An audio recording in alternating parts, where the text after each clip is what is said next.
그래서 어 우리가 그 아프리카에서 내가 태어나 보니까 아프리카에 있는 거야. 사회적으로 도저히 그 아프리카가 가지고 있는 그 가난이, 그 아프리카에 태어난 아이들이 정말해서 출발점이 달라지는 거죠. 그지? 그랬을 때 그 가난이 그 개인의 책임이라고 말할 수 없는 것이 바로 그 개인의 책임으로만 돌릴 수 없다는 아이러니라고 볼 수가 있죠. 그래서 그 자원봉사는 실제로 그런 많이 가진 자들이 다른 사람들에게 도움을 주는 행위이기는 하지만은, 그런 개인의 책임을 벗어나는 상황이 있다는 것을 인지를 하고, 그 다음에 많이 가진 사람들이 어떻게 하면 자기가 가진 것을 사회에 환원하고 돌려주느냐에 대한 생각, 그 다음에 사회적인 분위기, 그 다음에 뭐 여러 가지 개인적인 도입 배경이 있고, 그 다음에 사회적인 도입 배경이 있다고 볼 수가 있습니다. 그런 것을 중점적으로 공부를 해보시기 바라고, 그 다음에 그렇다면 자원봉사가 왜 필요한지, 그런 것에 대해서 여러분들이 공부를 해보시기 바랍니다. 그 다음에 두 번째로는 그 자원봉사가 그 특성이 있어요.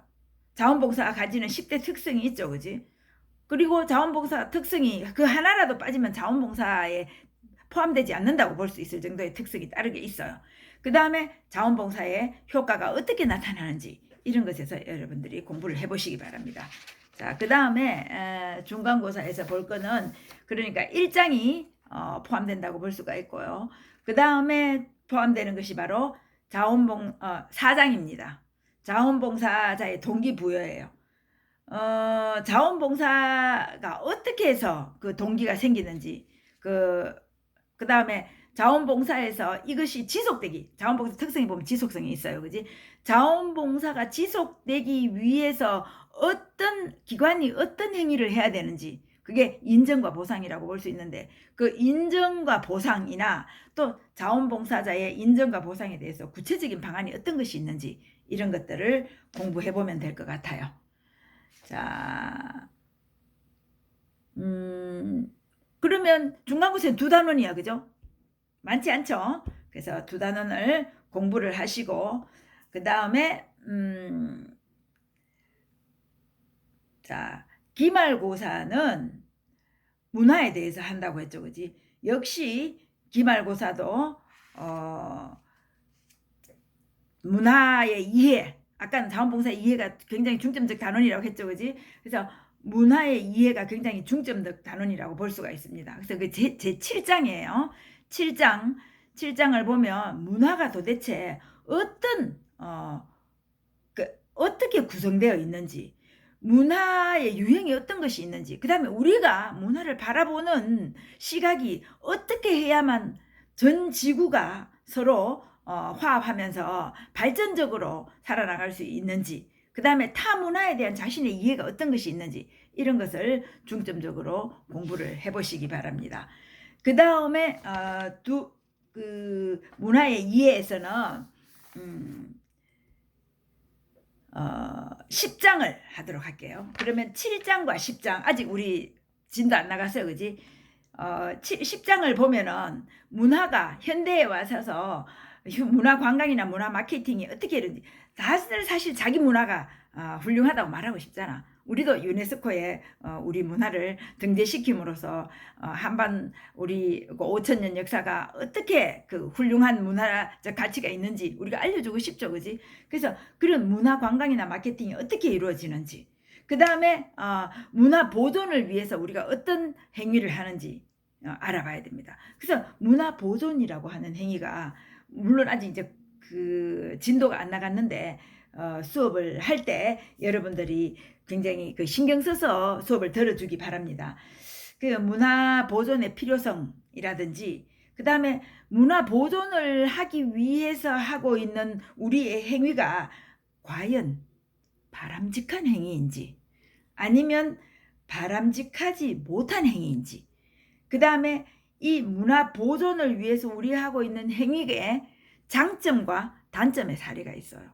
그래서 이런 장점과 단점을 여러분들이 잘 파악을 하고 그것이 과연 문화를 보존하는데 그 어떤 역할을 하고 또 어떤 영향을 미치는지 여러분들이 한 번씩 그 공부를 해보시면 좋을 것 같아요.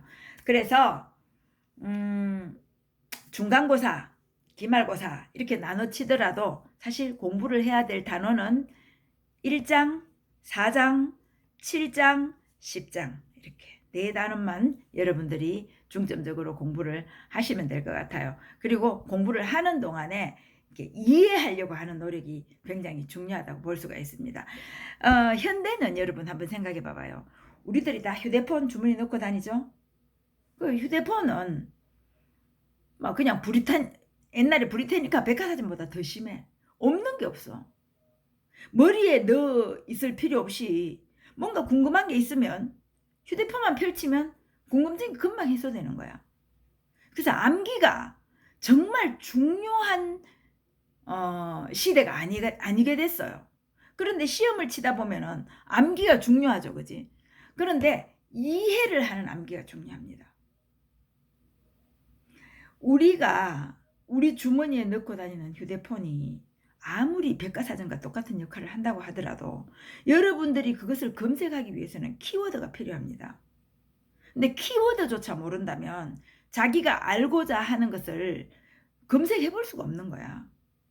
그 다음에 내가 알고자 하는 이런 많은 지식들이 내가 다른 지식과 연계시켜서 발전적인 어떤 태도를 견지하고 싶을 때 호기심이 생기죠.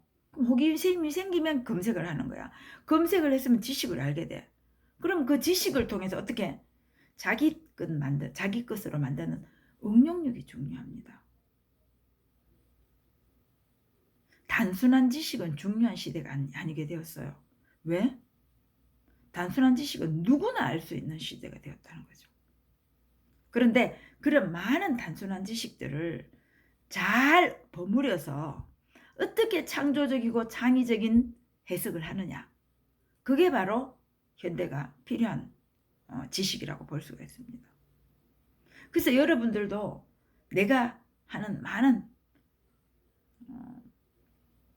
수업, 강의, 정말 봉사나 문화에 대해서 수업을 들을 때 이 수업이 내가 얘기하는 대로 받아들일 것이 아니라 여러분들의 생각이 굉장히 중요한 거예요. 어떤 사람은 자원봉사에 대해서 굉장히 배타적일 수 있어요. 우리나라 속담 있잖아. 가난한 나라님도 못 막는다고. 가난한 나라님도 못 막지만 최소한의 생활은 나라에서 막아줄 수 있습니다. 근데 그걸 꼭 해야 되느냐? 비판적인 사고로도 볼 수 있는 거야. 자원봉사에 대해서. 많은 유럽 국가들이 특히 그리스 포퓰리즘에 대해서 무조건 퍼주는 그러니까 어떻게 생각해요, 여러분들? 일을 하는 것보다 안 하는 것이 수입이 더 많다고 생각해봐. 그럼 일을 할까요? 본인이 노력하지 않는데 국가가 모든 것을 지원해야 될까? 자원봉사자들이 그것을 다 메꿔줘야 될까? 이런 문제에 대해서 우리가 한번 고민해 볼 필요성이 있어요. 그래서 어느 정도까지 국가가 보조해주고 어느 정도까지 자원봉사자들이 그것을 메워줘야 되느냐. 그 경계선이 어디에 있느냐. 그런 것도 우리가 한번 생각해 볼 문제입니다. 많은 국가에서 고민하고 있는 부분이죠. 그 민주주의가 완벽한 제도가 아닙니다. 그죠? 완벽한 제도가 너무나 많은 문제성이 있어요. 그렇지만 지구상의 모든 사회주의는 없어졌어요. 학문과 현실이 다르다는 거죠. 그지? 그래서 모든 사회주의가 없어졌어. 그렇다면 사회주의보다 민주주의가 더 합리적인 제도라는 것은 증명되었다고 볼 수 있습니다. 그렇다고 해서 민주주의의 문제점이 없어지는 건 아니죠. 여러분들 다 해보잖아. 그 거수를 하거나 혹은 다수결의 원칙으로 뭔가 하죠. 그지? 다수결로 했을 때 다수결이 반드시 옳은 선택이 아닐 때도 있어요. 그죠? 그래서 이런 많은 자원봉사에 대해서 우리가 한번 고민을 해볼 필요성이 있다. 이렇게 볼 수가 있습니다. 자, 열심히 마지막까지 기운 내시고 우리가 그 대면으로 만나는 그날까지 건강하게 잘 지내다가 보도록 합시다.